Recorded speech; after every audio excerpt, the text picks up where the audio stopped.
তখন সেই সময় সেই স্বৈরাচারী সরকার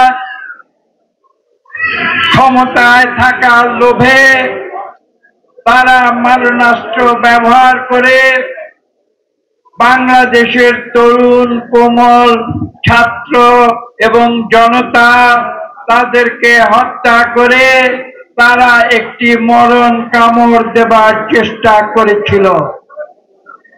কিন্তু পৃথিবীর ইতিহাস বারবার যেটা প্রমাণ করেছে সেটা পুনরায় প্রমাণিত হয়েছিল 2024-এর জুলাই আগস্টে এবং আগস্ট মাসের 5 তারিখে সেই পৃথিবীর ইতিহাসকে পুনরায় সত্য প্রমাণিত করে ফ্যাসিবাদী আওয়ামী সরকার কাপুরুষের মতো বাংলাদেশ ছেড়ে পালিয়ে যায়।